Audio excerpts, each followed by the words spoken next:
dans cette vidéo, on va revoir exactement une procédure ou bien la seule chose, je dis bien la seule chose qui retient ou bien qui attire tout le monde au Canada. Je dis bien la seule chose qui retient ou qui attire tout le monde au Canada, qui est bien évidemment la résidence permanente. Donc si toi qui regarde cette vidéo, c'est qui te dit tu n'as pas de chance pour venir au Canada, alors tu as une chance, qu'elle soit minime ou énorme, sache que tu as toujours une chance d'immigrer au Canada. Mais pour que tu puisses savoir exactement quelle opportunité tu as, j'aimerais que tu suives la vidéo jusqu'à la fin. Ça pourrait t'aider. Ou bien si ça ne peut pas t'aider, sache qu'il y a au moins un ami ou un membre de ta famille chez qui ça peut aider. Alors, je vous ai dit, il y a une chose qui attire beaucoup de personnes au niveau du Canada, c'est quoi? C'est la résidence permanente. Quand tu as un permis d'études, tu peux entrer et sortir du Canada, mais c'est limité. Si tu as un permis de travail, tu peux entrer et sortir du Canada, mais c'est limité. Mais dès lors que tu as ta résidence permanente, tu peux entrer et sortir du Canada comme tu veux et tu le renouvelles comme tu veux. Ça, c'est ce que tu dois comprendre avec le Canada. Maintenant, que tu sois à l'intérieur du Canada ou bien à l'extérieur du Canada, le processus pour obtenir la résidence permanente est la même ou le même pour tout le monde.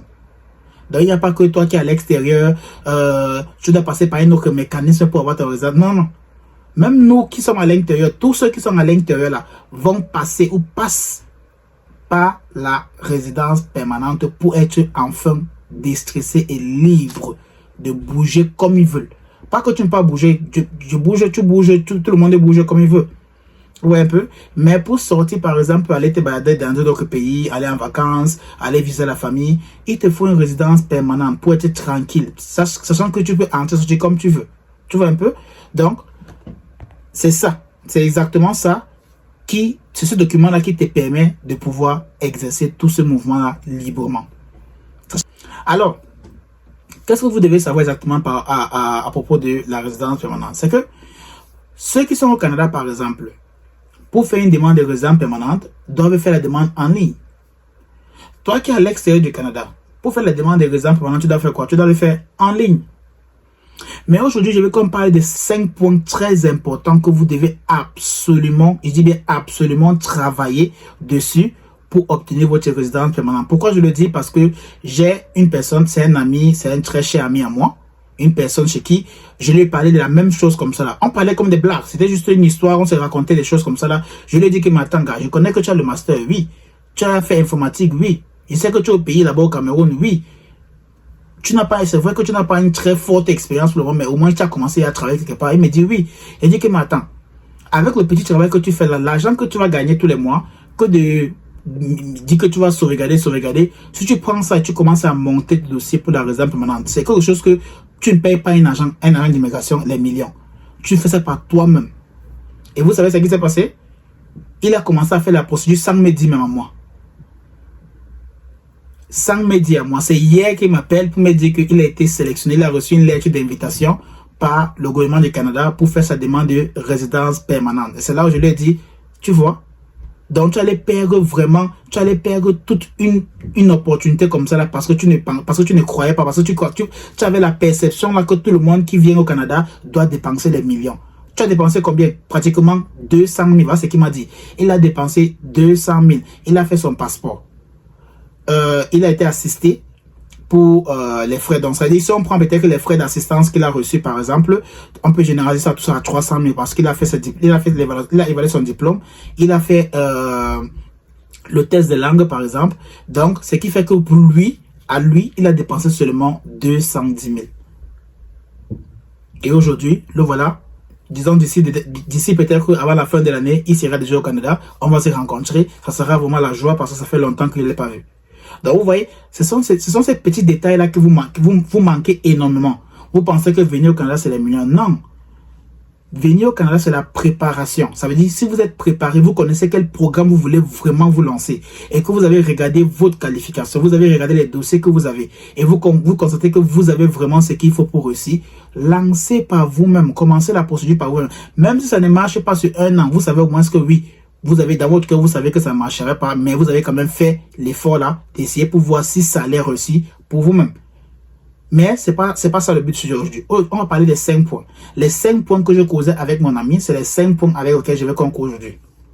Alors, le premier point, c'est l'âge.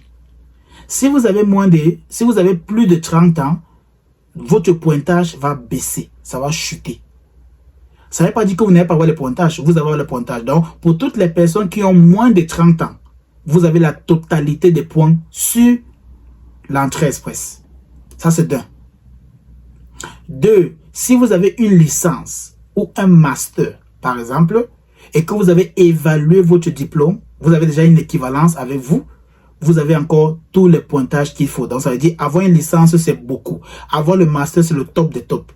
Avoir le doctorat, c'est le bachelor seulement. C'est la magie seulement là-bas. Donc, minimum, ayez une licence ou un master. Troisième point, le test de langue en français. Faites le test de langue en français et si possible, vous pouvez le faire aussi en anglais.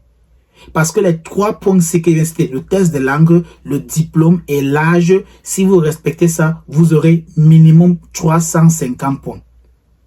Je dis bien minimum 350 points. Ça veut dire quoi? Ça veut dire l'âge, vous êtes à moins de 30 ans.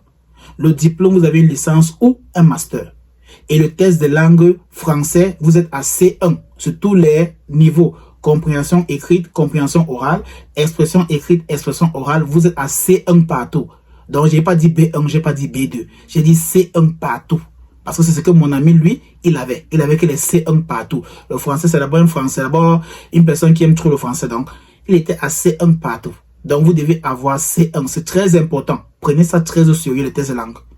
Maintenant, si vous pouvez ajouter l'anglais dessus, cela pourrait vous pousser à obtenir dans les 400 points. Seulement les 3 là. Ça pourrait vous donner les 400 points que vous avez besoin. Maintenant, vous pouvez ajouter dans l'expérience de travail.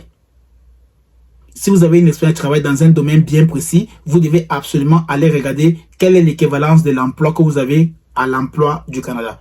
Vous allez regarder cela, il y a le site pour ça, je vais aussi mettre le lien dans la description. Regardez ça, ça pourrait vous aider aussi. Ça pourrait ajouter encore des points à cela. Maintenant, il y aura des parties où on vous demande est-ce que vous avez une relation au Canada, un ami ou un frère de la même famille. Si c'est une personne de la même famille qui est résident ou qui est citoyen canadien, appelez-le d'abord ou appelez-la d'abord, causez avec elle pour lui demander son avis et ensuite si elle valide ou s'il valide, ajoutez ces informations à l'intérieur. Sinon, si vous avez personne, c'est pas grave. C'est pas grave. Si vous avez personne au Canada, ce n'est pas du tout grave. Vous voyez un peu? Voilà. Donc, voilà les points sur lesquels vous devez absolument vous focaliser. L'âge, le diplôme, le test de langue, l'expérience de travail, les 4 là. Et ensuite, le 5e, c'est maintenant, si vous avez une relation au niveau du Canada, vous pourrez tout simplement nous citer la personne à l'intérieur de votre procédure. C'est tout. Vous voyez un peu? Donc, il n'y a vraiment rien de magique derrière ça. Il n'y a rien de sorcier derrière ça. Voilà comment vous devez simplement vous programmer. C'est à vous maintenant de prendre les informations-ci, d'aller maintenant commencer à regarder vos dossiers. Si vous n'avez pas les compétences, vous n'avez pas les documents qu'il faut et que vous savez très bien qu'il y a un membre dans votre famille, qu'il a soit un diplôme, une licence ou un master, qu'il a soit par exemple telle ou telle chose, alors s'il vous plaît, causez avec la personne là, dites-lui que oui, la façon que je vois ta qualification, tu as un master ou tu as une licence, je vois que tu as 28 ans ou 29 ans, je vois aussi que tu peux faire le test de langue et comme ça, va faire ton test de langue, va faire les choses là, allons faire l'entrée express. Ça peut marcher comme ça peut marcher. Ça ne marche pas, c'est pas grave. Est-ce que vous avez dépensé les millions? Non. La procédure était simple, vous avez juste essayé et à la fin, ça a fonctionné pour vous. Et là maintenant, vous pouvez juste venir témoigner sur la chaîne. Envoyer de l'argent depuis l'Amérique du Nord et depuis l'Europe n'a jamais été plus facile avec l'application TapTapSend. Alors, tout simplement pour vous, Africains, qui résidez dans les pays de l'Amérique du Nord comme le Canada ou les États-Unis ou bien en Europe, vous souhaitez envoyer de l'argent à vos familles en Afrique, sachez qu'il y a une application qui permet de l'effectuer en 5 minutes. Ça veut dire, tout ce que vous avez fait, c'est télécharger l'application TapTapSend. Si vous avez un iPhone, allez sur Apple Store, cliquez simplement, recherchez TapTapSend, téléchargez l'application. Si vous avez un Android, allez sur Play Store, téléchargez l'application. Tout ce que vous aurez à faire, c'est créer un compte. Dès que vous allez créer le compte, automatiquement, avec une adresse courriel. Vous allez recevoir un courriel de confirmation. Cliquez dessus pour confirmer votre adresse courriel. Et ensuite, vous allez aller à la deuxième étape qui sera bien évidemment l'identification. Quand vous allez vous identifier automatiquement avec une pièce d'identité, ça peut être un permis de conduire, ça peut être un passeport. Vous voyez, vous allez utiliser cela et c'est normal parce que vous envoyez de l'argent. C'est une transaction financière. Et vous savez que en termes financiers, dans les pays occidentaux, il y a beaucoup de restrictions. Donc, on veut se rassurer que la personne qui envoie de l'argent, c'est vraiment celui qui détient le compte en question. C'est pourquoi vous allez attacher tout simplement votre compte bancaire, peu importe que ce soit un compte en ligne ou que ce soit un compte physique, et aussi avec une pièce d'identité. Là, maintenant, dès que c'est fait, tout ce que vous aurez fait, c'est envoyer de l'argent. Et ça n'a jamais été plus facile de le faire avec TapTapSend. Donc, je vous conseille, je vous le recommande. Tout ce que vous avez fait, c'est quoi? Utilisez tout simplement mon code promo BESI, BE2SI58.